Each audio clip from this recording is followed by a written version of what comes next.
Hey, Jimmy, how you doing, man? Yeah, I'm actually. What's up, Milos? How are you? Good, good. Yeah, listen, yeah. DJ, you still out I there? can't see both of you. You can't? No, I don't know which setting I'm supposed to push, Are you on the phone or on the laptop? Yeah, phone, phone. Maybe that's why. I don't know. Can you see yourself? Yeah, yeah. Last person I need to see is myself. Milos wants to see himself. What's up, Jim Mentis? Jimmy, what's happening, brother? I'm good, DJ. I'm good, man. Hey, I appreciate you guys thinking about me. You know, I might be old. Who was the first one that came up with Jimmy? Who was the first one that came up with Jimmy? Chris, I think. Yeah. I got to give it to Chris, man. He was the one that time. He put you out, man. Real deal. Yeah, Chris, how you doing, Chris? Dallas Cowboys. I'm making. That's right. That's right. You noticed that. I'm a Cowboy. Noticing. Yeah. So I chop it up with Jimmy every once in a while, man. Just keep in touch over the years, man. I just thought you might be a good person to bring on and share what you've been doing, what you've been through, what you've seen, what you've done, and what you've been staying in the game too. So, hell yeah. Yeah, I was just talking to Milos about German this show, man. Listen what happened to me. I mean, I think I never stressed more than this past weekend. Like I'm talking like even before the show. I didn't sleep Thursday, I was kind of on a Milos time. I slept from Thursday to Friday, 2 hours, from Friday to Saturday, 2 hours, and from Saturday to Sunday, 3 hours. And it was literally up. From Saturday, I was in the venue at 4 a.m. because I get this venue only one day. So they had to put up this huge LED screen. So they had to come in from the Czech Republic with trucks, and we had to be there from 4, and I didn't leave the venue until midnight. Damn. And everything went smooth, but you know how it is. It's stressful. Yeah. So, I finally left. I took 2-3 rides to the airport, set Sunday morning to take everybody back. I mean, Gary, Rami, Mercy, and Maria. And then I had to take my family to the fucking castle in Heidelberg, so I couldn't even go to sleep. So I had to go hang out in the castle. First of all, we couldn't even get in. It was so packed.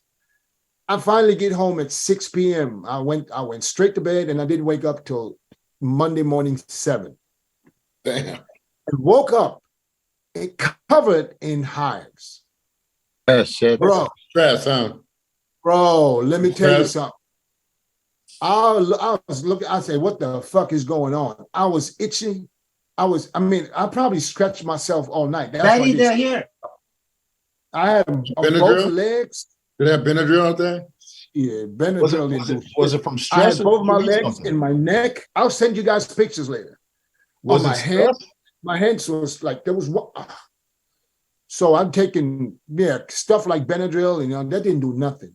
Yeah. So I sent pictures to a friend of mine who sent it to his doctor. He said he needed to take some cortisone. Yeah. So I took 2 cortisone pills last night, and today I'm better. Are you still out there or are you home? I'm still in Germany. I'm going to be here till next week, 9th. I got another show this Sunday. Oh, no shit. Let me tell you I'm rolling. I'm rolling. Ain't nobody stopping me here. Get a new James Brown. Let me tell you something. I lived in Greece for all these years, right? Because I was part of the IFBB in 1984. Right. Europe is great for bodybuilding promotions. If you do it the right way. If you do it right. If you don't go cheap. Oh, if you see my venue, the night before my show, Saturday, they were still putting chairs up because the whole venue was cleared for, what's the band? This boy band, what is it? One Republic? No, what's the name? Wait, what? I don't know. Yeah, listen, no, we're not. We too old for this shit. I stopped the boy band at Backstreet Boys. Yeah, me too. No, but there was this band in there, and they had a huge concert in there. So this is the best venue and one of the best venues in Germany, absolutely. But it's fucking expensive. Where's Milos with his shorts on? Milos, I saw your calves, man. You still got calves. Hey, we all got shorts on, right? What do you mean calves? I have 0 calves. Yeah.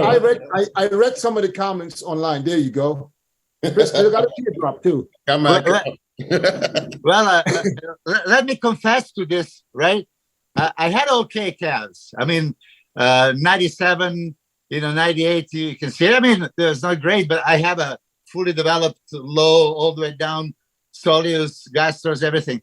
But then I got tempted with the Synthol, and I blew it up. Listen, I blew them up to like 21 inch. They look stupid, but man, they atrophy. It didn't go back to normal.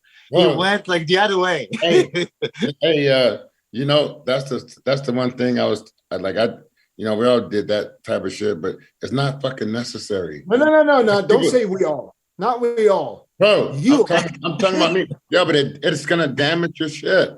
But you see people, it's gonna damage your shit. Yeah. If you're gonna do anything, if you have to, just before the show, that's it. This whole year round, like an ego eating shit, it will fuck your shit up. Right. I believe that after a while, your calves are gone because of your lower back. L4, L5. There's no the damages. There's no blood circulating. Hey, let's look at the Dorian's calves. Dorian's biggest shit still. Well, don't forget, Dorian's doing all this yoga. He's doing all this kind of stuff. So he's still got circulation going. I don't know about that, Jimmy. That's an interesting theory, but yeah, as you know, I mean, Chris, I agree with you. That.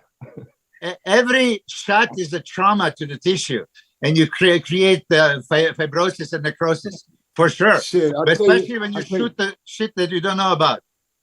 Okay, I'll tell you this. I should have no ass right now then.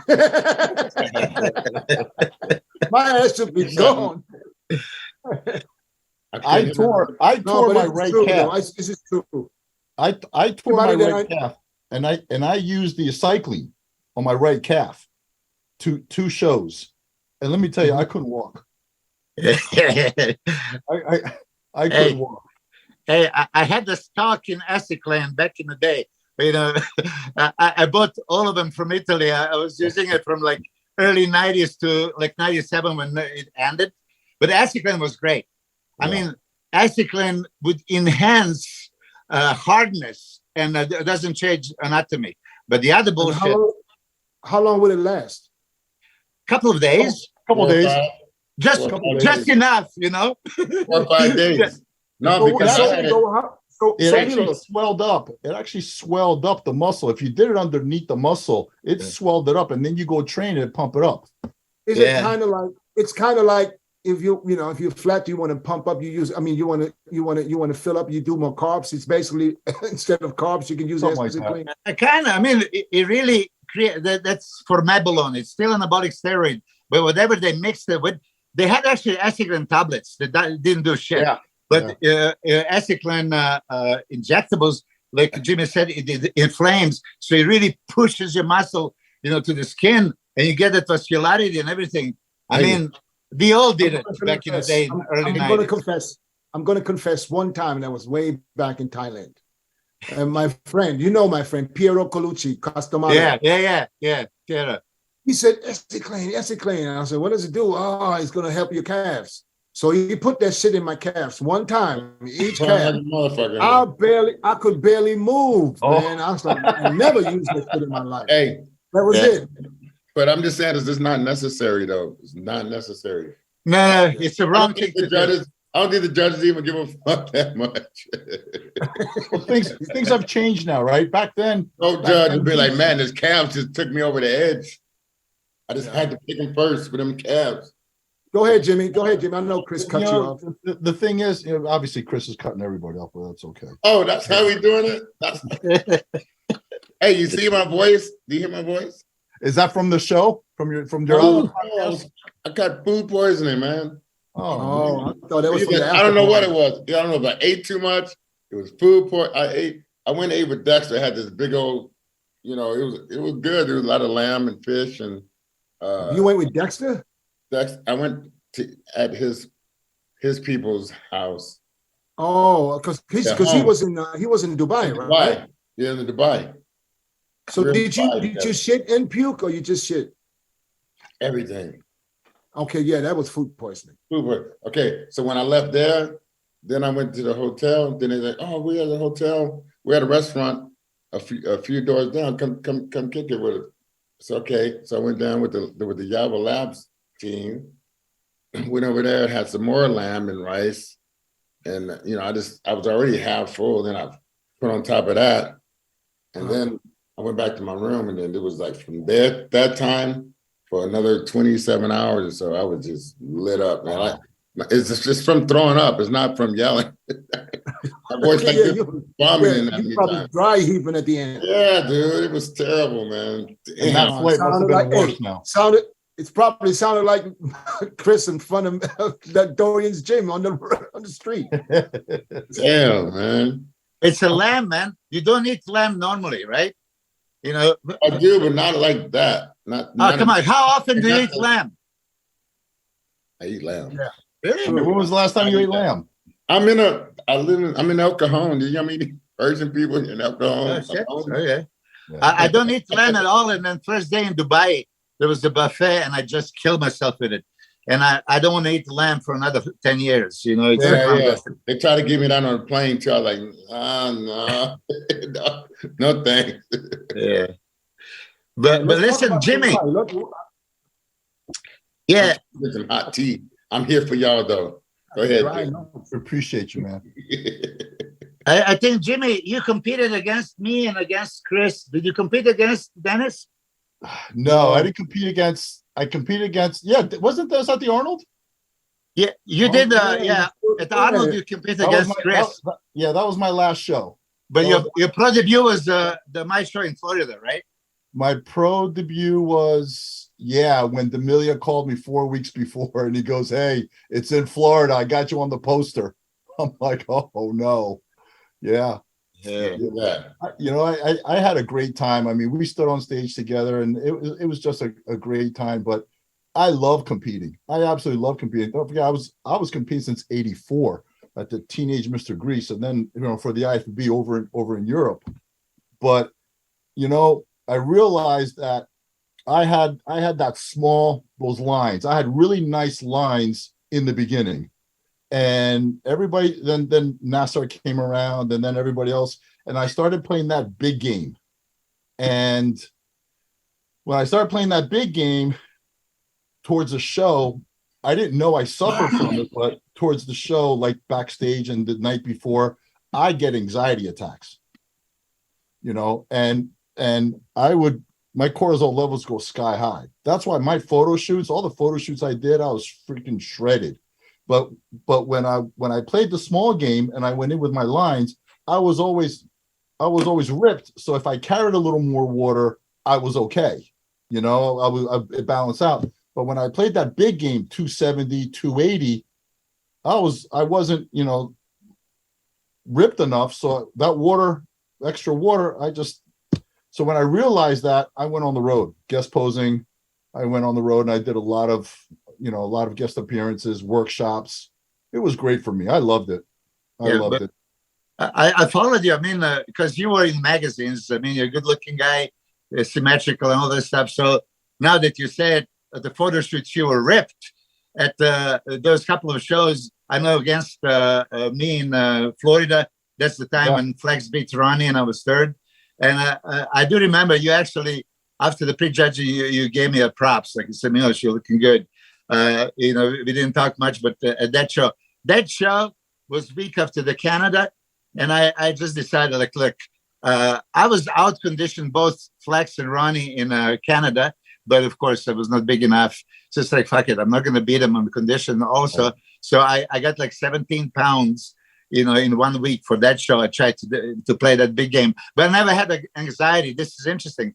So you say every time you competed, you get in that panic mode? I would take that hydrogen for that. What did you do? See, here's the thing. I didn't give a fuck. Here's the thing. You did other things, Chris. Come on. Yeah. See, I didn't know a lot. I didn't have people. Don't forget, I was in Europe this whole time. I was in Greece, so I didn't have things to bounce off. And I'll fast forward. Europe, they had the Orimatin. Yes. Remington, yeah. yeah. So, and I'll fast forward, and tell you how I got into everything, and even better, I realized what was I doing wrong. But in the beginning, I was just dieting and just depending on my genetics. So, but every time I did a photo shoot like that, the Florida Pro, 2 days later, I'm on the cover of Muscle and Fitness. Jim Chatta flew me out Sunday. Monday, I shot for Muscle and Fitness, and that was that blue cover. Mm-hmm.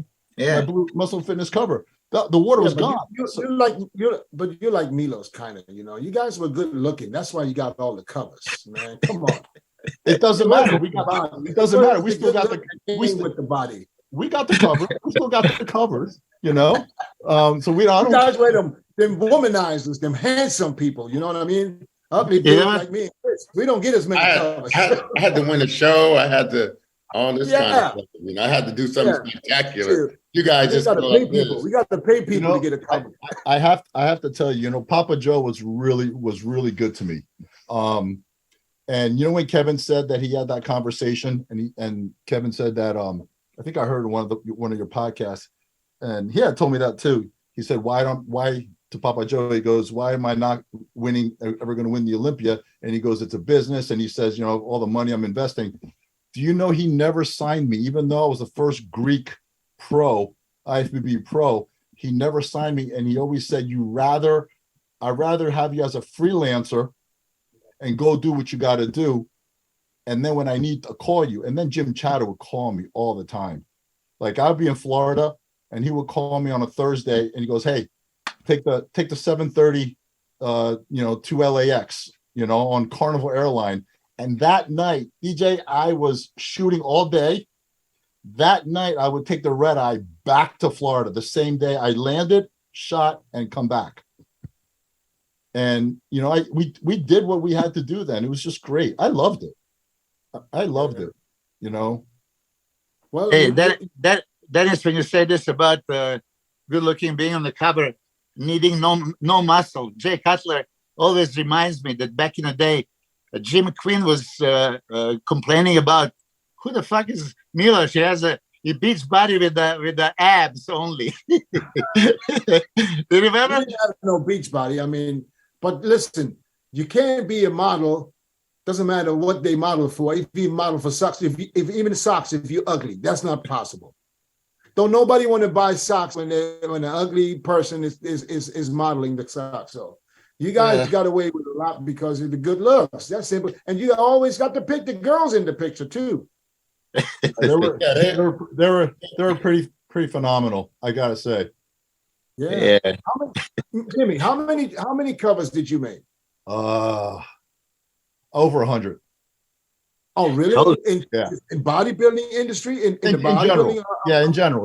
In general. No, I'm talking just in our industry. How many out of Muscle Fitness, Flex Magazine, Muscle Mag, Iron Man, whatever we had? About 18, 19. Yeah. Okay. Milos, how many did you get? Something like that, probably a line of that. But when they send it all over the Europe and all over the world, I could come up with over 100 covers too. Because so you only counting the U.S. issues. U.S. I mean, I didn't have enough muscle for Flex, so I had only 2 covers on Flex. I had about 5-6 on the Muscle Fitness, and I had like probably 8 on Muscle Mag International because Bob Kennedy loved me, and then Planet Fitness with Jeff Everson. He would put me like 5-6 times. Muscle Development a few times. I'll tell you this, and you might not even know that because me growing up, starting to be interested in bodybuilding in magazines, I saw you on the cover every time I looked at a magazine. Milos, that was we had the Sport Review. We had those European issues. Yeah. We even had the Sport Review for us was like the Flex in the U.S. That was Buzek's, right? Albert's. Yes. Yeah. Come on, Dennis. Tell the truth. When you see this fucking skinny guy on the cover, what did you think? Like, how the hell did he make it on the cover? No, I was admiring. I almost said, admiring your physique. Right. No, for me, that was, come on, I was a regular old dude, not even working out. And look at all this stuff. Now, it could be interesting. You know how I went to my pro debut? There was 91 San Jose Pro Invitational. I was in San Diego. I didn't have much money, but I had a pro card. I went back home because my father had a stroke. I went there to stay with him, but 17 days before, I came back, and then I'm thinking, like, should I enter or no? And when you're not the pro, you are intimidated, like, what the hell? I'm going to go there and just be blown away. So but it was cheap, flight from San Diego. So I'm going to go there. And then, Jimmy, you competed against Jerry Rogers, right? Jerry Rogers, he was in one of your shows. 1990 USA's. Yeah, there you go. I guess he was second, you were third, something like that. Yeah, I lost him by 1 point, I remember. Yeah, so Jerry Rogers trained in San Diego in my gym there in Rick Stevenson Golds. And, he never considered me as a threat. So I'm in San Jose checking in a hotel. He goes, hey, Milos, you're here to watch? I said, no, I'm here to compete. And he died laughing. I mean, there was one of those scenes, right, that he could not stop laughing, like, for 2 minutes, hysterically. Anyway, I beat him at the show, right? Yeah, I took him for dinner afterwards. Yeah, I'll beat you next week. And I beat him every time. But what I wanted to say, I never expected anything. I was standing next to Albert Beckless and Tim Belknap, and then Steve Brisbois, right? So all big names, like, oh, shit. And all I wanted to do is take a picture, so I can send it back to Yugoslavia and show, my people, like, oh, I'm here next to Albert Beckless, right? And I got the first call out. I won the symmetry round, right? And then I placed third. So now I'm placing third. It's like, I get the money. I got the Olympia qualification. You don't know nothing. Like, this is actually happening. For the Olympia in your first show? The first show, yeah. The first show. Oh, wow. But listen, going there to have a picnic, right? Not even, I just, to be a stage decoration. But that's when, next morning, I had a 3 cover shot for the magazines. Like, line up. So just imagine, you're completely out of the loop. You don't know what is going on. And now all of a sudden, muscular development. I remember there was Lisa Lorio. Yeah. So I did all this. European pretty boy? What? They're probably like, who's that European pretty boy? I guess so. But anyway. When Milos was in shape, the magazines ate him up. Oh, yeah. And he was always in shape. Guess always. Always. Yep. Yeah. But you know what? I'll tell you another funny story. I was hardly ever at the Gold's Venice. But this time, there was a cover of a muscle mag, and it was a good cover. And I went there, and I saw it for the first time, let me buy it. So there was a girl working there, and I goes like, I wish I looked like this guy. And she goes, yeah, you wish.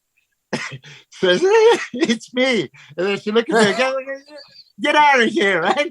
So now I have to prove it to her, right? So there's many times, these kind of things. And back in the day, there was no Photoshop. Do you think that any of those covers back in the 90s were Photoshop? No. My cover, the one blue cover of Muscle and Fitness was shot from a photographer that was not even in our industry. He actually passed away 2 weeks ago. His name was Mel Zakowski. He was a photographer for Harper's Bazaar magazine, one of those fashion magazines.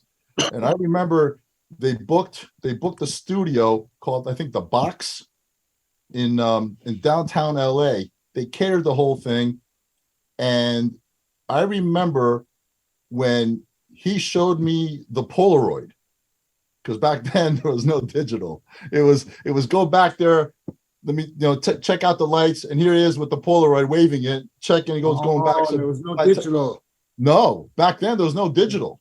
So yeah, you had to go sit where he was shooting, so he can take the Polaroid, look if the lighting's good, and then switch it all the way around, right? So yeah, they use the Polaroid just until the light is right, and then they start using the. Then you start. Yeah. Then you're going. So this photo shoot, this cover shot was 8 hours. Oh shit! 8 hours, right? And I remember he sent me when he decided what cover he wanted to put. He actually picked the cover. I said, "Wow, this is a great cover." And when it came out, I was like, I looked that good. We didn't know about Photoshop then. I didn't know any about that stuff. right? So it's like, wow, that cover springboard me emotionally and mentally to pursue other things in my life and career around bodybuilding, fitness, and nutrition, because you don't realize, I don't know if you guys have ever, I mean, obviously look what we did. I never thought I looked good enough, ever. Okay. I always knew that I could look better. I can look better. I never said I'm the best. So, but when that cover came out, it really put a staple into my work ethic. And I got to tell you, it changed my life. That specific cover changed my life. And that photographer, I spoke to him. That cover was 1996. I spoke to him up to a month ago. Man. You've been in. Quick question. Whoever bought his own cover in the store? Yeah, I did. I got to get the numbers up. I got to get that. I mean, yeah, I got to get the numbers up. So let me tell you something. Family won a couple of them. Yeah. Jim Chatta sent me a box, the boxes with the magazines, right? And obviously family comes around, friends come around. Next thing you know, you're like, I'll sign you one, because it's pretty cool, right? You're signing. 10 years go by, I got no covers. I went on eBay and I purchased them. Yeah. You can find everything, yeah. Yeah. And it's actually in plastic. And I remember I'm flying through DFW. I'm going to LA, and my cover was on the magazine rack. And I was like, holy shit. So what do I do? Like you made it, huh? There's like 4 issues, right? So I take all 4 issues and I put them on the front. And I'm walking away looking at the covers like, man, I made it. Do you guys still have any covers of the magazines, or is all gone? Bro, let me tell you something. Downstairs in my mom's basement is a suitcase, a huge suitcase full with magazines. Yeah. Every magazine, not only the covers, but every magazine that had a picture of me in there, story, anything. It was just one picture is in that damn suitcase. You should take them out, scan it, and fucking put it on Instagram, man. Come on, you're a social media guy. That's what I do. I'm a social media guy. Why? You are. I mean, you're very good on social media. I mean, you're good. I'm not like you. I don't post 20 times a day. I can't do it. Milos, I don't have that much content. I don't have that much content. You have it in the suitcase. I know, but yeah, it's a little work. Milos, is that what you're doing? People are going to be like, how long are you going to show your old shit? But that's cool, man. Hey, I was thinking about that yesterday because, it just gives us old guys to give an excuse to post some old shit. But look how I look. Throwback Thursday. Milos is entertaining his people because he's pulling shit up from back in the 90s. I'm sure. I mean, listen. What is life? It's collection of the memories. Hey, who the fuck wants to? You never miss Most Muscular Monday. You never miss Most Muscular Monday. I missed 2 or 3 of them, but that's it. I started it. I see people already doing Most Muscular Mondays because you got the hives. Why? Otherwise, you're on the front line. So what is on a Tuesday? Most Muscular Monday, some throwback Friday or something? Tuesday. No, listen, Muscular Monday is me. I started this. Okay. So how about the rest of the day? Dennis, why don't you get Tank Top Tuesday? You need to figure that too. Throwback Dennis. Tuesday, yeah. Dennis. That's what Jackson does. Milos, hold on, guys. We can't speak all at the same time. Milos, it's Throwback Thursday. Thursday, okay. And then there's Way Back Wednesday. There you go. Okay. And Keep Friday. going, man. I'm not making this up. It's already been out No, there. I've seen it. Shit. People always ask how I got here. I was willing to work just a little harder than everyone else. Every damn day. If I can have hundreds of hours back, I'm gonna grab them. Spending hours prepping chicken, rice, and vegetables, F that. I rely on perfect nutrition. I rely on Trifecta. Most there's of the days Flex I don't even Friday. know what is a day. Hey, and then almost forgot Friday. Almost forgot. Flex Friday, almost forgot Friday. Yeah. Dennis, Anyway, Dennis, the first time I saw you was a shot of you with a string tank top next to your Benz. yeah, in Thailand. Yes. And I That was said, the first time you holy saw me? shit, who is that? Jimmy, I guarantee you, and you just don't know because you don't remember. I guarantee you saw me before, but you just didn't know it was me. Was it Fibo? No, He looked no, like a no. different guy. The first picture of me Two that different actually went on buses in Florida was me doing an ad for Gen. You remember Gen, that company from California? Yes. There was a picture of me basically racing a Viper. Oh, in the That was front, me. you were like this. Yes. Yes. See, you In a just didn't know it was me. Yeah. Yeah, But you with had the hair then. sunglasses. No, that's when he looked like Kevin Levrone. then he looked like he ate Kevin Levrone when he with the tank top. But not like a Right. pinto. No, that was 1997. That was my first photo shoot. It was David Paul's first photo shoot. He used me as a model. We did this ad for Jen, and this ad ended up on the buses, Yes. in Yes, in I remember Florida. it. Do you know how many people thought we looked alike? Who? Back then? Me and you? Yeah. Yeah, who? Oh, shit, Yeah. that's a compliment. The eyebrows are the same. Milos, that's a compliment for me. Shit. I had Jimmy Mentis' height too. Shit, I'll be out there balling. Well, how tall are you? You're 6 feet, aren't you? Yeah. I wish. Hell no. He's I'm 5'7". not talking about. Listen, Hey, I'm not you talking know about what? now, but Bring back up- then you were 6 foot. No, it's funny you say that though, because every time I meet someone for the first time, they said, "Oh, man, in the picture, I thought you were at least 6 feet." I was like, "Hey, I am." I said a lot of squatting. That's crazy. But Jimmy, Yes. yeah, I have a question for you because all of us wanted that pro card, and you finally got the pro card, and you just said you love competing, but you didn't compete in the 90s. Like after I saw you in the Pro Debut 96, I was expecting you're going to compete all these years, but then you didn't do any shows. Like you just did that Arnold, I think 2000 or something, 2001. That's a good question. Well, the thing was, I competed in '89, and I won the Lake Ontario Empire State. I still lived in Greece then. I had one to Greece and stuff like that. So then I obviously I had an American passport. So in 1989, I wanted to come to the States, compete in the States, qualify for the nationals. So in '89, I entered the Empire State and then Novice Lake Ontario and Rochester, New York. Bob Ciccarello was guest poser. Okay, so I flew in a week before, competed, won both heavyweights, both overalls, and I went back to Greece. Okay, packed up my bags and came back to Jersey and started training with Rich Gaspari. Oh, right. The beating was unbelievable.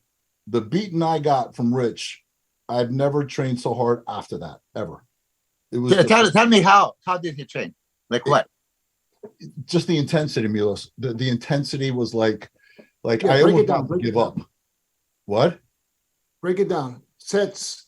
First of all, Break down a quad workout. okay, quad. I remember it. Quad workout, leg extension, 4 or 5 sets, two triple drops. So at that point, you're done. You're done, right? Then he goes, okay, let's do our quads. So we would superset vertical leg press with leg press. Okay, vertical to a 45, back and forth, 4 sets. Lunges. But you're done. At that point, you're totally done. Like he was so intense. He would do the lunges, and he would do the front lunges in the squat rack. It wasn't walking lunges.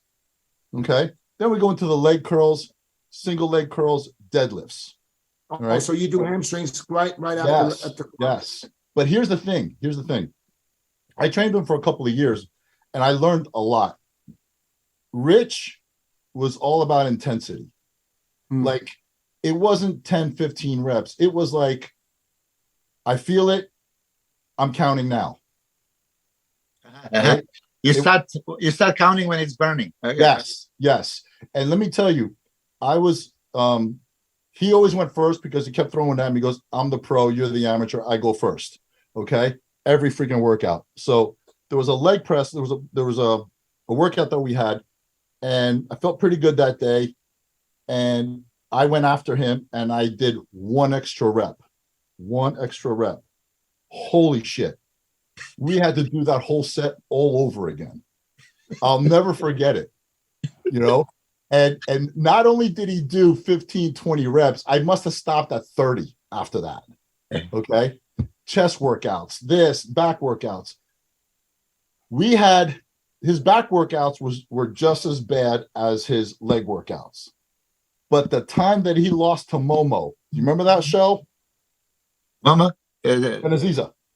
Night of Champions? Yes. Okay. He went off. He will never be, he said, I'll never lose a back shot ever again. Same like Dorian, right? Yeah. Dorian lost to Benaziza at Night of Champions, and he lost on the back shot. Momo had a phenomenal back shot. DJ, you remember Momo? Yes. Yeah. Of course. I remember him very well. I never competed against him. I never met him. Yeah. But I remember everything about him. He's an amazing guy. I met him one time at Gold Gym Venice. One time. Yeah. He was an amazing guy. He was probably one of the best short bodybuilders ever. He was little too, man. Don't you agree? He was soft spoken. He was a gentleman. Yeah. Gentleman. So he was I'm sorry to interrupt, but now that you mention and Momo is so dear to me, and a lot of people maybe don't know how great he was. I mean, he beat Dorian Yates in 91, right? Sorry, 1990. And then 92, after Dorian won Olympia, Dorian didn't go to European tour, but Benaziza did. I went with him. And Kevin was there, winning some. But Benaziza, because he was feeding this whole family in Algeria, he just needed to make as much money and go to all the shows. And he was getting better and better and better. And I know we traveled to all these different countries, and he would ask me, with Pastel, which diuretics you have in Italy and then in Spain. Right? Yeah. So at that very last show that he has won in Den Haag, I don't know why there are no pictures from that show. He looked like absolute freak. I mean, he was per square inch probably most dense, the driest. I mean, incredible physique. I don't know. Did you ever see actually pictures from 92 Holland Grand Prix that he won? Backstage. I just saw him backstage only. So I witnessed all that stuff. So at one point, he started posing and shaking like this. He couldn't hold the pose, right?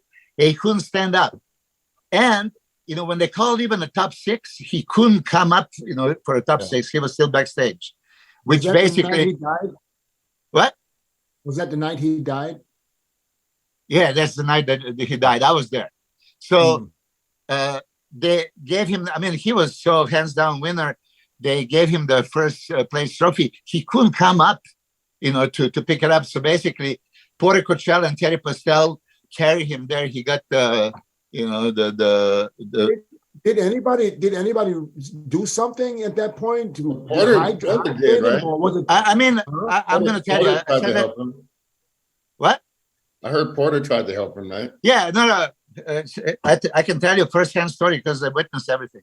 So, Dennis, more than the Hague and then Middle Harness, where Juliet Bergman lived. That's like a 1 hour drive about, right? I stayed in that hotel where he died, man. Okay, so right there on the water. But he was ready for the hospital right there, and he should go straight to the hospital. But it's like one of those things. Oh yeah, he's just dehydrated. Have salt, drink something, you'll be okay. And then we went with the two different cars, so he was in a different car. But by the time we came there and went to that restaurant in the hotel, Thierry Pastel come running and said, "Please, Momo, like what?" So we all ran into the room, and I witnessed that. He was sitting in a chair. He had a feet in the water, right? And already he was dark at the show. He was already white as a ghost. And there was just like a moment when he stiffened up and fell down. Now, Porter Cocelli's paramedic, right? And he right away did the CPR, opened the windows and tell all of us to get the hell out, right?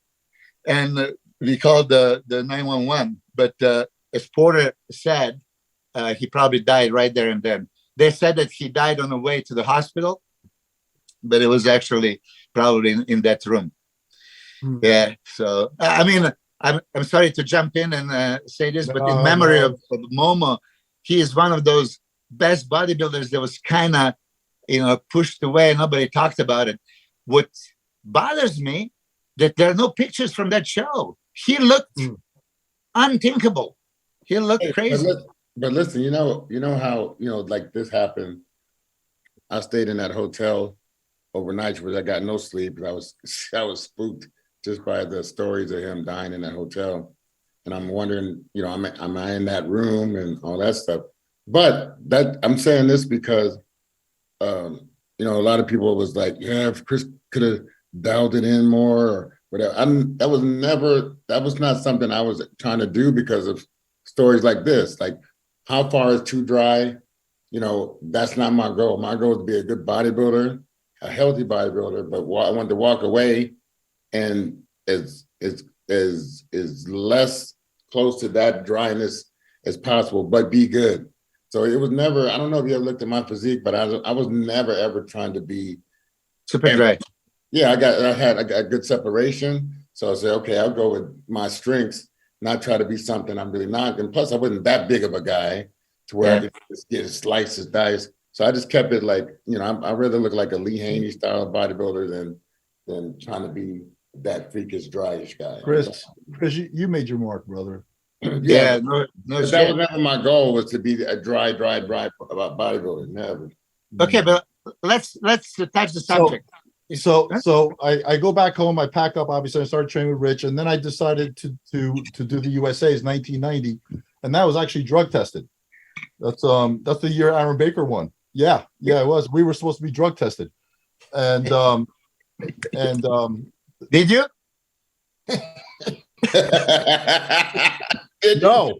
No, as a matter of fact, from my understanding, I don't know the whole truth about it. That was the year. Remember Dean Caputo was the GNC boy? Yeah. Well, Dean Caputo showed up and for some reason ended up not competing. Then Aaron Baker showed up, looked phenomenal. Jerry Rogers came second. I came third. I weighed in a soaking wet 216. Flex Magazine had me at 240. And that's when I realized for the rest of my career, I have to lie about my weight. But then after the USA's, I packed up my stuff and moved to Florida. And I wanted to start winning. See, back then we had a strategy, right? We want to build something. And I did the Florida. I won the Florida. And then I did the USA's in 93. I didn't even make it to the prejudging. I had some bad chicken. And then 94, the Nationals in Orlando. To me, I think that was one of the best shapes I was in. I placed 9th. And then I realized that's when Paul DeMeo won. He was with Metrex. And that's when I realized that maybe I don't have what it takes, right? But I had no coaching. I had nobody to bounce stuff off of. And then somebody got a hold of me. I don't remember who it was from Muscle and Fitness. So I forgot her last name. Was it Lisa something back then? Lisa Clark. Huh? Lisa Clark. Yes. Lisa Clark. Yes, Lisa Clark. So she gets a hold of me. I don't know. I don't remember how. And she goes, "We'd like to fly you out to California to do some photo shoots." I'm like, I'm going. So I walk into the Weider office, the Weider building, right? And I'm like, nah, I can't say goodbye to this sport. This is beautiful, you know? So I got all ramped up again. I did photo shoots for a whole week. Then I met Joe, and I also met Ben. And Ben had this love for Greek mythology, Acropolis, you know, all this stuff. So he said to me, he goes, "I think you should go back and compete in Greece. And if you win, you'll get a letter of recommendation. And you'll be the first IFBB Greek pro, you know? So he goes, I can help you with that. And I said, let's do it. Because I remember Milos, you had just turned pro that way, right? Through Yugoslavia. Yeah, exactly. Right? Yeah, exactly. Yeah. And I remember they used you as an example for me to convince me to go back. So I said, okay, I'll do it. So, but the Greek Federation didn't want me to go back because I was so far ahead. And they said, well, maybe, I'll guest pose. And like, no, Ben and Joe said, no, if you're going to do it, you're going to compete and win. You can't just go guest pose. So I competed. There's only 4 guys I ended up competing against because then nobody wanted to compete. And I turned pro and I got my card and then I came back here. And that's where I realized that my forte isn't competing. I love the posing. I love the grind. I love the grind. I love the training, the dieting, the starving. I don't know, maybe I'm fucked up, but we all were in our own ways. But I couldn't pull it together the last week of the show. I couldn't. I didn't have the knowledge. I didn't know, so. You never thought about, there were no coaches back then, huh? No, nothing. But here's the thing. You never ran across Milos? Well, no, I didn't know Milos. Here's the one thing though. I realized that when I went out to California a few times, I ran into Flex, Kenny. I ran into Chris. I ran into Rico, and then they wouldn't help you. No, they wouldn't. But the thing is, here's the thing: those 3 had this little clique, but they took me in. They kind of took me in, because I was like, but not to help you. Not to help you. No. They help you to fuck you up. Yeah. But I realized after talking to a few people, like you remember Jim Quinn and then Billy Smith. Remember Billy Smith? Mm-hmm. Okay, so Billy Smith. We went to lunch at the firehouse, and he goes to me, dude, you could do amazing in this sport. I said, I don't know anything. He goes, just load up. He goes, just load up. I said, I don't know about loading up. I don't, I'm at that point, I was doing between 500 and 750 a week. That was it for me, So I turned around and I said, let me give it a shot. So I loaded up a little. I went to 325 pounds with abs. I'm like, holy shit. Hey, how long, when you're when you're trying to figure it out, like, okay, this is how much time I need to stay off. This is how much time I need to stay on. Like, what was your number like with your sweet 6 months? Like 6 months. Off, on? Off. And then did you feel like that was the best way for you? I didn't know any other way. I was like, okay, I'm gonna go on. And coming in, my first one was just like a couple of weeks. It was nothing. I didn't really know. So next time it was like, I'm gonna go 8 weeks and I'm gonna stop. I'm gonna stay safe. And then I'm gonna go 12 weeks, try 12 weeks. We'll try 16 weeks. But then I was staying off as long as I was going on. So everything I was building up, and then I feel like I was slowly coming back down to but that's where my thing comes in. Every time I came off, I was doing covers and photo shoots for the modeling jobs, Calvin Klein, all that kind of stuff. So I was still productive. Yeah, I used to do commercials and all that stuff, and that was all. But Chris. What? So let me ask you this though, because it's very interesting you saying that when you're on and then when you come off and you go. See, for me, did you train the same? Did your diet stay the same when you were off? That's what I was going to tell you. Like, I was naturally not a big person. Like, I was lifting, but I was strong. Like, when I was on, my shit doubled. But when I was off, was stronger than Rico and all those guys. I was still doing. That's what I'm saying, because I was still doing 7. Really I was still doing like 7 reps with 4 plates on the incline when I was off. Yeah. But my weight was just going down, and then I'm like.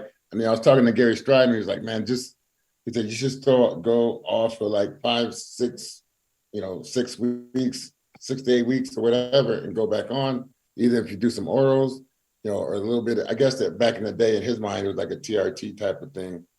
Go on a little bit of orals or whatever, and then go back and then raise your levels back up again. But then I started I'd go off, then I started going on 6 weeks off.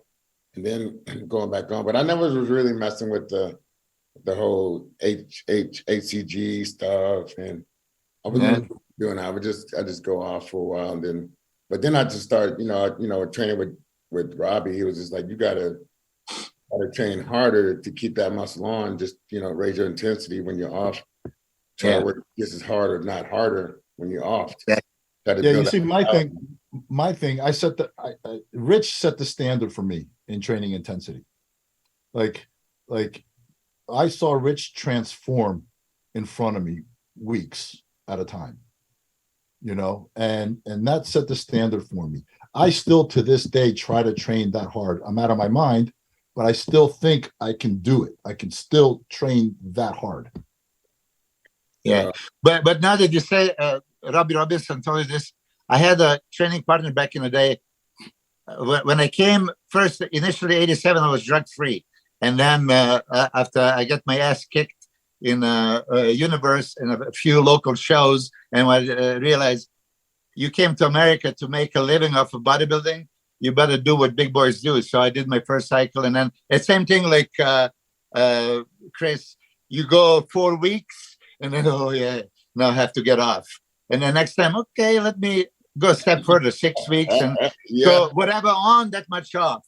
But then when I started competing, that much more, there was whatever on, half that off. This is how it is. But I always did with the ACG and proper, PCT. But I think Sean Ray back in the day, he did like 6 months on, 6 months off. And for me, it was just, 6 months. That's crazy. I was afraid. Right? That's crazy. Yeah. But the golden rule was for my training partner. He says, it's easy to train intense when you're on. So when you're off, this is when we have to raise the intensity.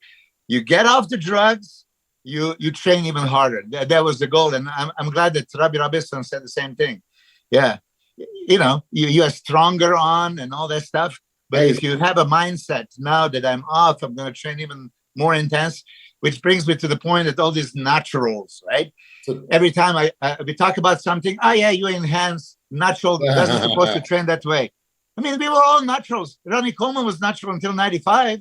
Look at his fucking workouts, right? Hey, this message is for Dennis. This is a question for Dennis and Jimmy, because I know where you're at, Milos, because you had no choice but to be this way.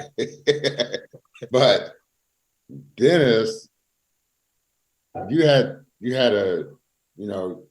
obviously had a genetic potential to be this guy you became. But did you have in your mind to be artistically putting your body together as you went? I know I did. But did you and did Jimmy, when I'm building my physique, am I thinking, what do I need to bring up at what times? What attention do I need to bring to what part of my body to create this look, to create this vision I have in my mind to where this type of bodybuilder I want to be? Yeah, not in the beginning. Beginning, it was like, because everything was coming together. In the beginning, everything was coming together until I got to the point where everything was there, and then there was parts lacking, like my back, and then that's when I realized I got to do more for the back. But genetics sometimes can only take you so far. I don't care what you do.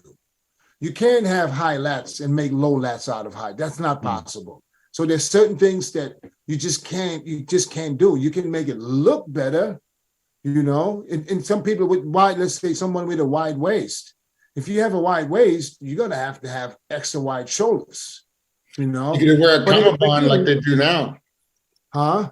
You can wear a cummerbund like they do now. What do they call those things? But what I'm saying, in the beginning, I was just training and I was just doing it. Everything was happening, And I trained hard. It's not like I trained like a pussy. I trained hard. But I'm saying, like you mentioned that photo down, those first photos you came in. Like I said, when I first saw you, I was pretty like. I had you a little worried, right? I had you a little worried, a little bit. Oh yeah, no, I thought you was good, man. I thought actually, I tell you all the time, I thought you was actually Kevin Levrone walking around the gym saying, "When Kevin get out here?" got the fucking hair going back. I was like, the fuck? He had that. You were strolling like Kevin. You was just like, Oh man, Kevin, I wanted to beat Kevin. Yeah, but Yeah. the Huh? first photo that you have, like you just said by that car when you were like in a sprinting starting position, you look like Kevin. Your triceps, shoulders, everything I else. thought Yeah. he was. I thought the Kevin first- seen him walking around. The first show I did in the US was the Border States Classic in San Diego, John Lindsay's show. Yeah. First time I stepped on the stage, the crowd started calling me Kevin Levrone. You know, I was like, okay, I'm doing something right. Yeah. Hey, Dennis, you don't remember, but Jimmy, let I- Jimmy answer the question. Let Jimmy answer the phone. The phone. Answer the Me- phone, Jimmy. the thing is, don't forget, I come from Europe, right? I lived in Greece. So back then in Greece and in Italy, wherever in Europe, there was always the lines. You always had, it wasn't a big monster type of thing. So I read somewhere that my neck, my thighs, and my calves should all be the same. That was in that Beep magazine, or that was He Arnold lives. Schwarzenegger's book. Was it? And then your waist, And Beep Then- It. then your waist and your quad should be the same. So that's what I shot for. I kind of did the neck, thighs, and calf. I was very close. The waist, not so much, but I got the legs there. At one point, I had 30-inch legs and a 34-inch waist. So I always went there. But then again, when I started playing the big game, I screwed it all up. All up, yeah. No, it's outside. You got some problems, Milos? You good? yeah, something. It's okay. That's okay. If you got to go for a couple of minutes, don't worry about it. Don't worry about us. We good. They Yeah, gonna okay, get- a couple of minutes. Yeah. Go ahead. Do your thing. No. I hear sirens back there. He's all, So no, Chris- nothing. He's all, no, it's Chris. okay. It's okay. You know. Yeah, you know it's not. It's only there's somebody at the house with guns or something. Hey, listen, Chris, Well, let me tell you- how was the show this past weekend? Well, I mean, it was busy. I mean, it was okay. It was okay. It was okay. It was. I didn't really check out any competition. I was just excited about seeing the different guys. I went and said hello to the big Ronnie. Told him to tell you hello for me. Did he tell you? No. Nope, son of a gun. All right. Hey, hold on. How was that? Tell me this. Huh? Go ahead, Dennis. Jimmy. Didn't Rami guest post your show? Yeah, How was he in Dubai? because he was in Dubai Friday, left and I flew him in Saturday morning at 3:45 a.m. He landed at 9. He got some sleep, and I had him on stage that evening. And he went back Sunday morning. How did he look? He looked awesome. I mean, of course, when he got off the flight, he was holding a lot of water. Right. So I got pictures of him, from Sunday morning in the hotel when all that shit was gone. Bro, crazy picture. I'm about to post some today too. I'm gonna post some of them pictures. Yeah, he was looking pretty damn large, man. Yeah, he was big. He was big. So let me ask this question. Go ahead.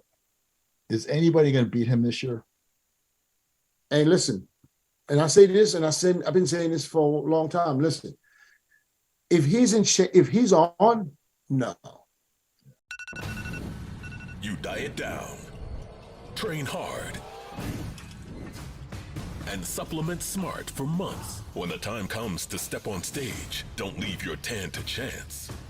Go with the pros. Pro Tan. #1 worldwide since 1987 and the official sponsor of the Olympia for the last 15 years. Don't step on stage without it. Pro Tan. If he's off, there's a few people that's going to beat him. Here's what I see. Yeah, that's what I was thinking too. If he's on, Yeah, I agree. I agree. Here's what I'm seeing. I'm not gonna say the new generation, but this younger generation, right? The Walkers, the Hunter Labrada. I think last year I was not a fan of theirs at all. I was not. I'm becoming a fan of theirs. Okay. But if they can all lose whatever weight that they say they're going to come in, drop another 10. I think they're coming in way too big, just hard, right? No striation in the chest, no striation in the shoulders. Like they're just coming in hard. If they all drop 10 more pounds, I think we would have an amazing, like I think the top 5 would be it would be a battle. But Jimmy, don't you think they think kind of like I did when Ronnie was on top, or like a lot of people thought when Dorian was on top? You're chasing a champ, and if the champ is a big guy, you gotta Right, break. but why don't they learn from our mistakes? No, but here's the mentality. I know but Jimmy, because you see, I mean, look at the Olympia. Who was the hardest guy in the show? Hadi Chupan. Right. Did he win? No. So I mean, condition is awesome, but there's a lot of guys more conditioned than the champion. But you got to have that happy medium. You got to have something. Back then, you saw top 5, top 10. Everybody was in shape. I don't think these guys are in shape. I understand that, but sometimes times change. Dennis, and these guys are still in shape. It's not like these guys are not in shape. Dennis, I think this is what he's talking about. No one's got feathers in their legs. No, listen. Nobody's got feathers in their legs. Hold up. Nobody. Hold up, Jimmy. Go. I bought a mute button. No, I'm kidding. Now I got to go 1 second. Yeah. No, but check this out. Yeah, talk to me, Chris. Hey, check this out. I think, because when Ronnie came in at whatever weight he did in 2000 at Olympia, I saw that as a way to beat him. I'm like, okay, let him come in, because they were saying, oh yeah, he's gonna come in 300 next year, whatever. I was like, but 6 months later, 3-4 months later was the Arnold. So like, I set out that 2000, and then I was gonna do the Arnold in 2001, and that was my goal. It's like I was talking to Dorian, I was talking to different people. He's like, Chris, if you come in around 253 normally, if you come down to 248, 247, maybe even 245, you're gonna still look just as big as you did at that weight. It's gonna look tighter, and everything's gonna look bigger because the cuts are gonna be tighter, and you can deeper the fibers out bigger, and you're gonna appear bigger. My thing is, I was talking to Chad about that. I was, we're trying to figure out what's going to be the target area I was going to go look for. And lo and behold, Ronnie was down into the 40s at that 2001 Arnold. He still looked just as big. He just looked that much more shapier and that much harder and bigger and better at the 2001. But then he kind of left that style. He didn't do that anymore. And he went back up heavier, and that's how he looked. But everyone agreed that was probably one of his best looks ever, coming down to that 249. Flex Wheeler, when he did his first Arnold. 219. Yeah. 216 soaking wet. His glutes was about big as a damn fucking banana. It's not like it's not like these. That's not his glutes. it's not like these guys are lacking the muscle. Flex. Even though you see, Flex thinks that the 99 British Grand Prix is his all-time best, but Ronnie thinks his 98 first Olympia is his all-time best. That 97 Arnold was damn good. Yeah, I mean, there's many good ones. But, when I ask them, because I usually like to ask, okay, what each and Chris, what is your all-time best? 99 Olympia, right? Yeah. And how much did you weigh there, Chris? 53. Now listen, now let's all be honest for 1 second. Who would really know how much you weigh on stage? Yeah. I was crazy about it because I kept a scale. All right, okay, and I believe that. But at the end of the day, really, who really knows? They step on scale 2 days before the Olympia or the day before, but no one. If you step on the stage after prejudging, you'll really know your weight. I left before. I checked before I went out when I went to the show every time myself. Yeah. Nasser asked somebody.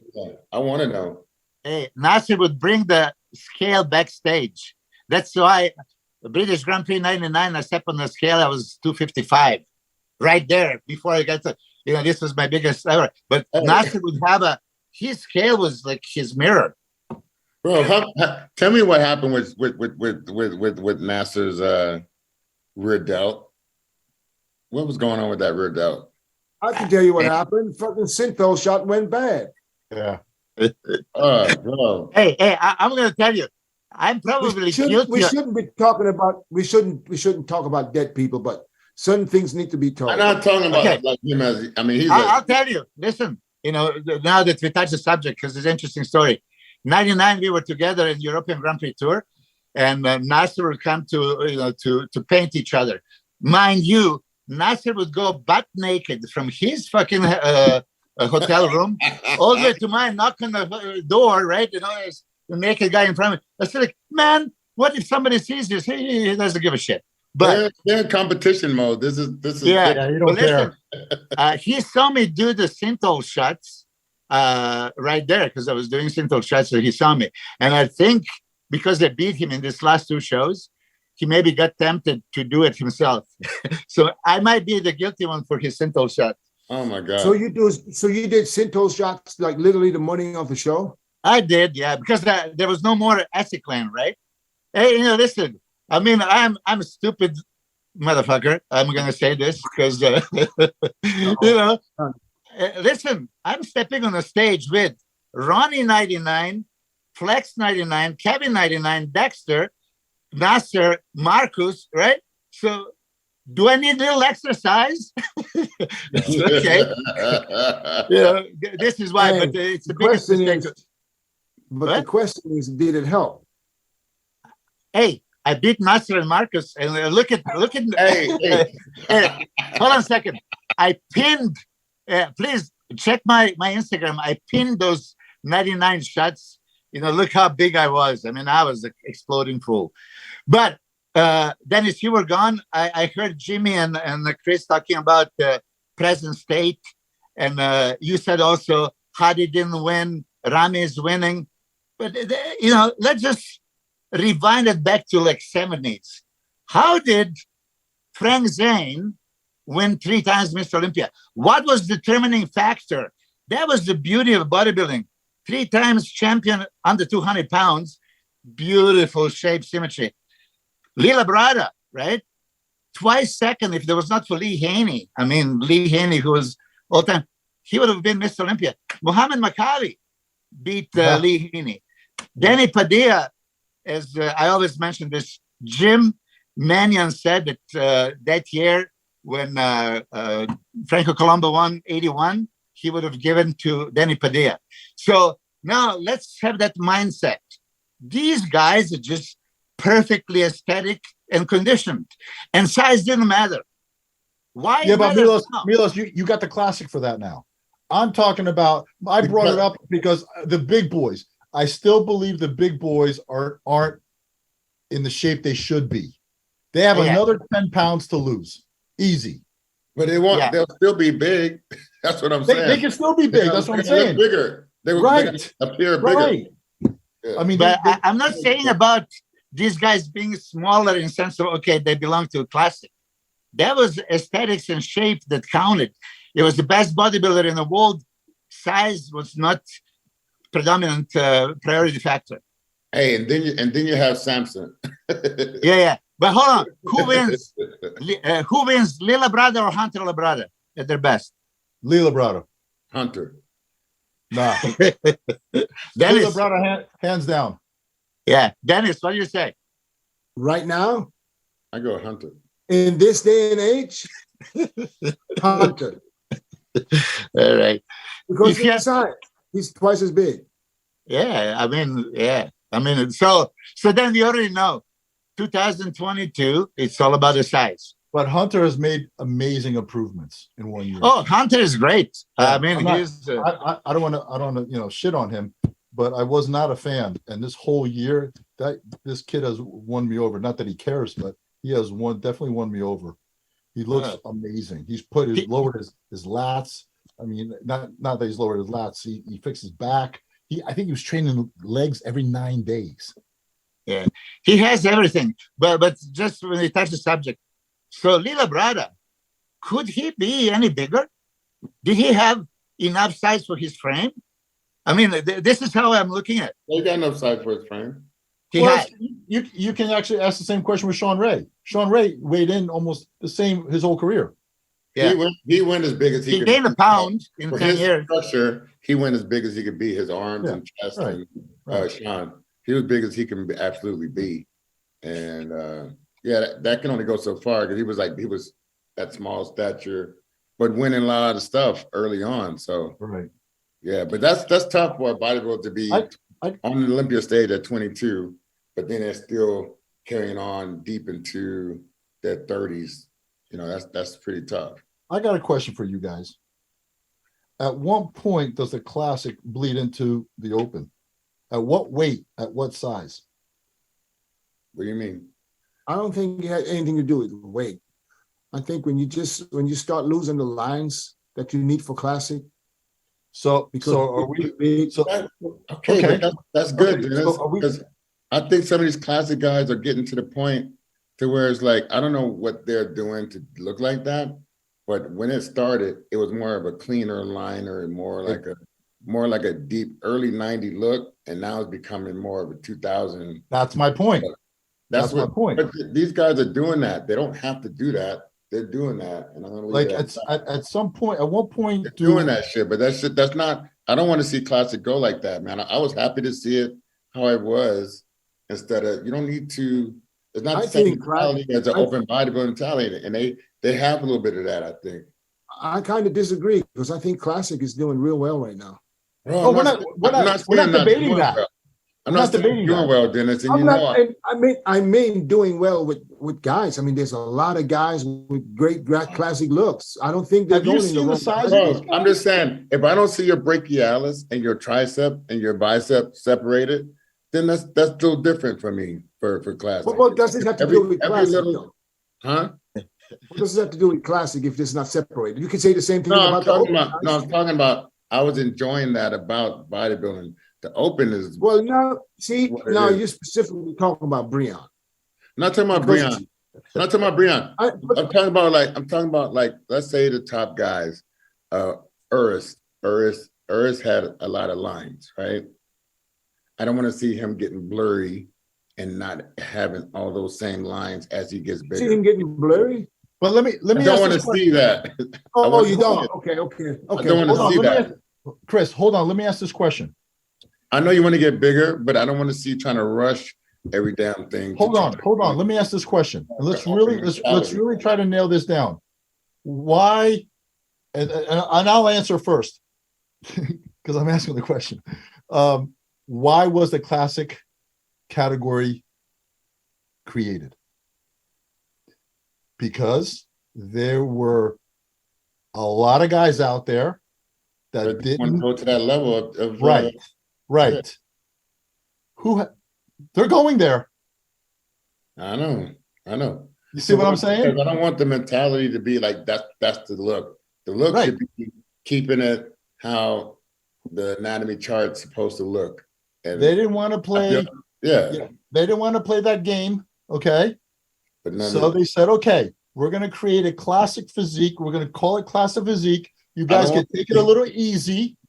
You guys can take it a little easy. And you know what? You can enjoy yourselves. I don't know exactly. Okay, now, easy, I'm going to have to chime in on I'm not gonna this. say it's really easy because it's hard as fuck to look Listen, like that. I'm going to have to easy on chime the in on cycles. this. And this is my honest, listen, hold on. And I know Milos is going to say the same thing if I don't do it first. I'm going to chime in on this. When somebody says this is for there because they don't want to use as much, it's a bunch of bullshit. I agree. Okay? Bullshit from the bottom of the floor to the ceiling. These guys use just the same amounts. Just Man, because I can go many categories. There's Hold many on, categories hold on. doing some shit. Yeah, all of them.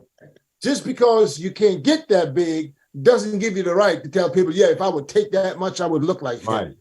No, you take it more and you just can't get that big. That's You not. know what I'm I'm saying? definitely not. So on I that. don't buy this. I'm Oh, we saying- don't want it. I'm classic because I don't want to. I'm not ready to do on this. You know. So Jimmy, I disagree with you there. No, but I agree with you. All I'm saying is that was the mentality of building that category from the organization side.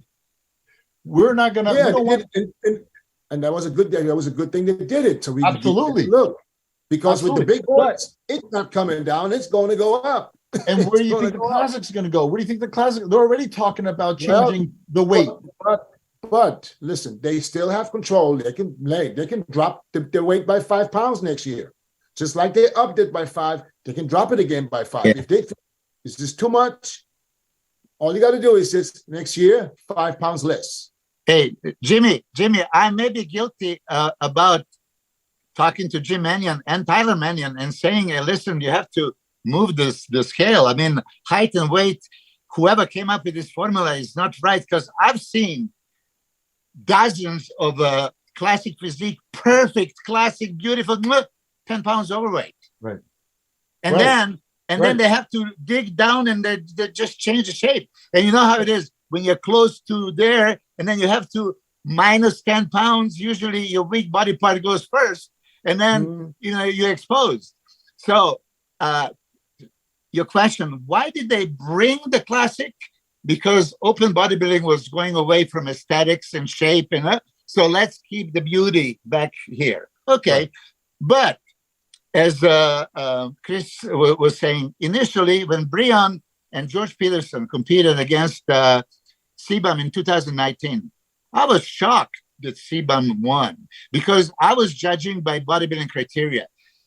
In the classic physique, you have a front double biceps, back double biceps, okay? Chris didn't have arms or biceps or no back.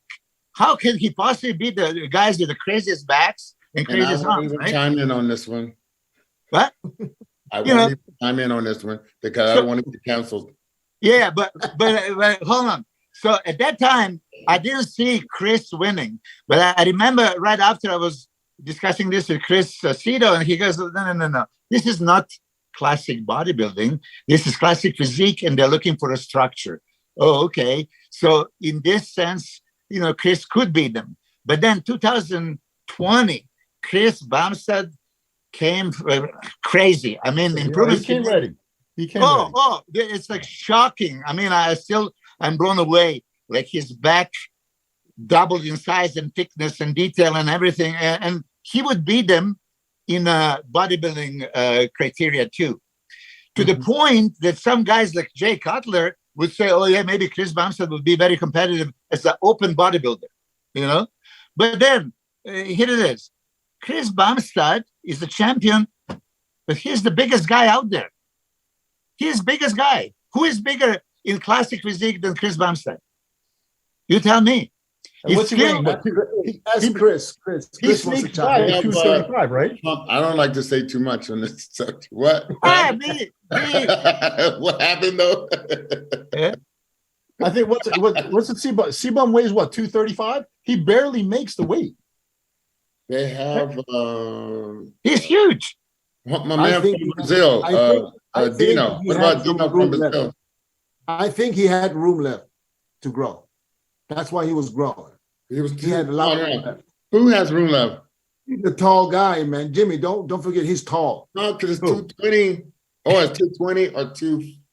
Chris, I think CBUM is at his limit. He's at 235, I think. No. CBUM is like 260 now, but he wasn't 235 when he won the Olympia. 220. The last Olympia, I think he was 220, bro. 220 is his cutoff. Hold on. I'll tell you in a second. 220 is the cutoff. I'm telling you, I've been doing this. I see you. Hold on, 220 is a cutoff or 220? Chris, got to die down to, but they're up at 260 in the off season. Yeah. And so you're going from 260. Shit, Breon's in the low 200s. He got to get down to 180 for his height. Well, how Chris? Chris is what? 6'2"? 6'1". 6'1". You sure he's anyway, 6'1"? Yeah. My point is, am I crazy or CBUM is the biggest guy on the Olympia stage. Is You the mean classic. tallest or biggest? Yeah, I think pound for pound, yes. So I Pound for think in pound, the anything. pros at his height, you can go up to at least, I think it's almost up either 230, 240, 240 or 240 and 245. 220. Yeah, well, Yeah. you know Hani's going to Depending take on him how there. tall you are. Yeah. Hani's going to take him there. Well, I guess he was already there. well, that's the thing. Is Hani? I don't know. I think Hani got a style about him when it comes to building a physique, and I don't know if it's the classic style that I was talking about, but it's probably going to be a little different looking. It's gonna look But different. Chris does. He's gonna look different, is what I'm saying. He's gonna look Chris different. does have nice lines. That He's gonna- vacuum he does is incredible. Oh yeah, crazy. Dennis, did you ask Jimmy about top 6 Olympia? Not yet. We're getting there. Well, we can go there right now because Jimmy, you follow the sport. You know everything about everybody. Let me get your top 6 at this year's Olympia. Going off what we see here Through the internet. I got Big Ramy winning it. I don't think anybody's going to touch him. I don't think anybody's going to come close to him because I think Chad and him have put the stake in the ground. I think they're gonna bring it. I really do. After everything he's been through. Who's second? Hottie. Second is Hottie. Yeah, I got Hottie second. Yeah, places too. You're not even going with the top 6. You're gonna go places. I like that. Keep going, Jimmy. Yeah. Third. Who got it in third? I'm gonna go with Bonik. Okay, I like that. Because I've been following all these guys. These guys keep me going, right? There's something about him this year that he feels that he needs to, and I wouldn't doubt that he's pulling a Kevin Levrone and sleeping on the floor every night. Fourth is that's where my thing is. Fourth. Oh, I don't know, man. That's a toss up for me. It could We be need 3 more. Come on, we need to. Don't go in. Just We got Curry. You got Curry. You got. I got Curry. I got either. I tell you. I think. I love Brandon. Don't backpedal. No. I love Brandon. I think he's going to be too tired. I think too many times he's going to be too tired. I have him. I'm going to say this. I have him 4th or 5th with Hunter. Okay. I think I just don't think he's. And I love Brandon. I know he's not going to like it, but I have him 4th or 5th, and then I got what's his name? I don't know. There's plenty of them. Younger. There's guys like Sampson. There's guys like Labrada. There's guys like no. I got Hunter 4th or 5th. There's a guy named no Andrew Jack. No, Jack is good. He's good, but I don't have him in the top 5, top 6. Unless I'm talking about if everybody comes in, What's our kid's name in the black guy? Huh? Black guy? I don't know. No black guys in the show. Blessing. You got Blessing? No. No. How many black guys are there? I mean, I don't know. Milos, which guy are you training? What's this That guy? black dude. Samson. Samson.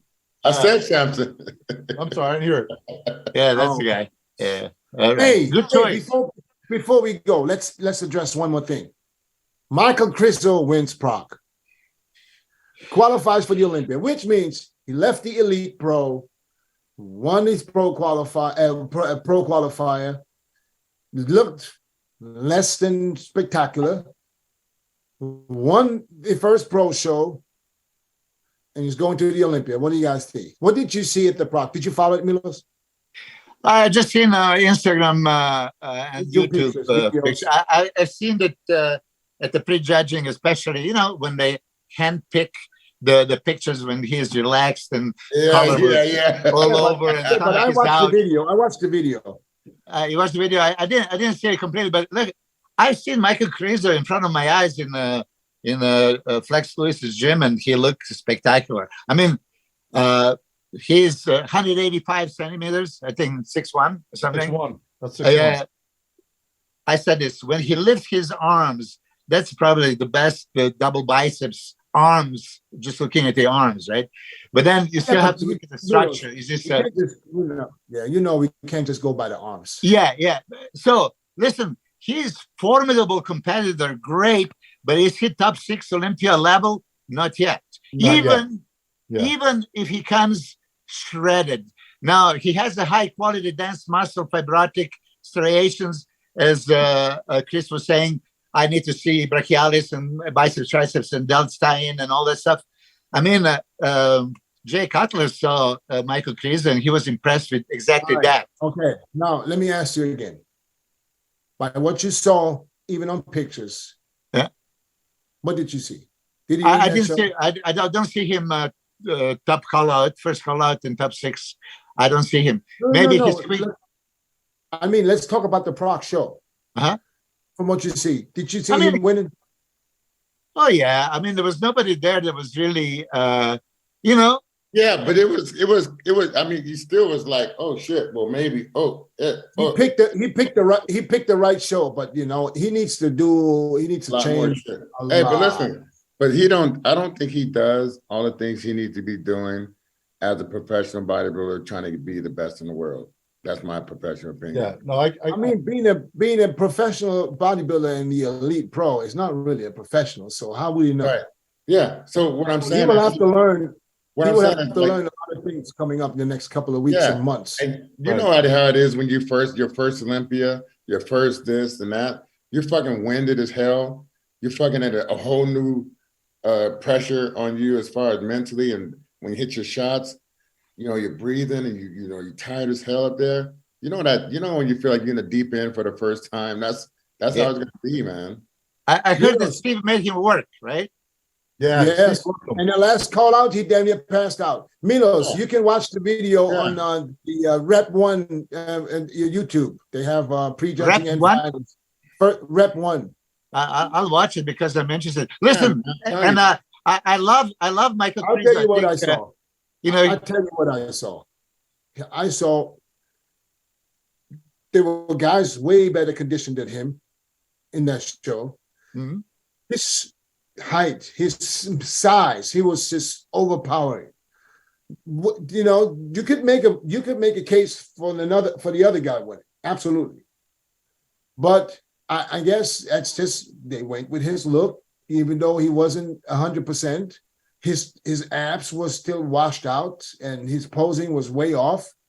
He was okay in the first call out, but when you look and you keep watching the video, you see the last call out, he was really going. I mean, it was bad. If they wouldn't one more call out, he would have dropped, But I can see what it is. It's his size overall. He was taller. He was bigger than everybody. He had good quad separation this time. That's the only thing I liked. And even from the back, his back looked like it was a little more separated, but you still see that there's a lot of work to be done. Yeah. A lot of work. But listen, how can we knock this guy? We can't knock this guy because he just won basically every show he's doing, like Andrew Jack. Yeah. But he has to realize that there are levels to the game, and Olympia level is a completely different story. So he needs to. I see him ripped and dry in some of the videos going in a contest prep, but then on the stage, he doesn't replicate this exactly. So as you said, reminds me of someone you know. Yeah, but legs are separated and everything, even back double biceps, like you said, the things were happening, right? Those arms and delts are ridiculous. Abs, I said that the first time I've seen him, he needs to make a lower ab separation and keep it glued to the stomach. Can he change that? Can he get better at that? Can you think he can get better. He can get better. He can get better, of course. But he's not doing it's going to be interesting to see him next to the top guys. Right. Yeah. Oh, I think he's going to expose a few. That's for sure. Oh, definitely. definitely. I mean, I don't know why nobody else entered that contest. Because I mean, Brett Wilkin was preparing for some of the shows, right? Romania, right? It's 2 weeks away. No, I think there's another show in Spain Romania. first.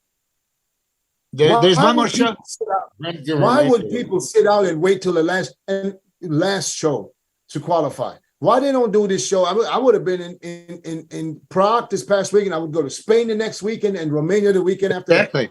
You have to. That's your job. What are they waiting for? I mean, Yeah, it's but money. You can make money. It's like, yeah, it's going to cost you to stay there a week, but if you win that show, you make 10,000. You pay for 2 weeks.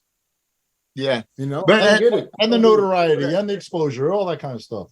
Yeah, Hey, before we- I think I guess they just want to focus and just basically just peak for one show and that's the end of it. Because that we'll see what happens. Listen, guys. Hold on.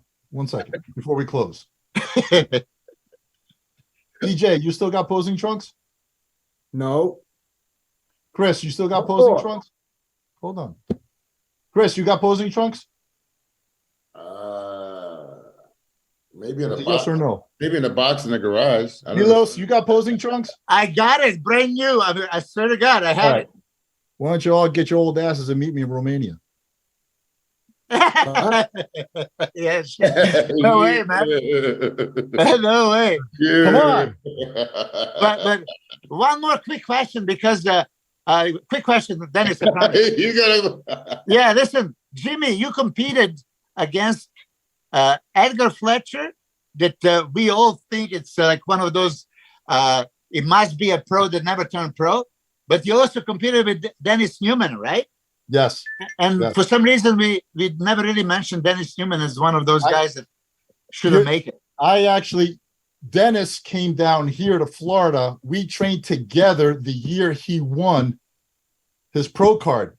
And he was telling me all through his whole prep, I don't feel good. I don't feel good. I don't feel good. He was retaining water the whole prep. I bought a mattress for him. I put it in the living room. I had a 1-bedroom apartment, and we literally trained together for weeks. He came down here, and I was getting ready for a show, the show in Greece, and he was getting ready for the USA's or the Nationals. No, the Nationals, right? when? Yeah, or the USA's. July. The year he won, he got his pro card. Oh, the USA's. Yes, he won the Yeah. USA. Yeah, USA. Yeah, 2 94. days later, he walked into a hospital and they diagnosed him with leukemia. Dennis, I know. my understanding, he was already sick this whole Yeah. prep. Yeah, he did the USA 93. Yeah. And then Yeah. hey, what about this? I know I said it before, this Killer Sally. Did you know Ray McNeil? I do.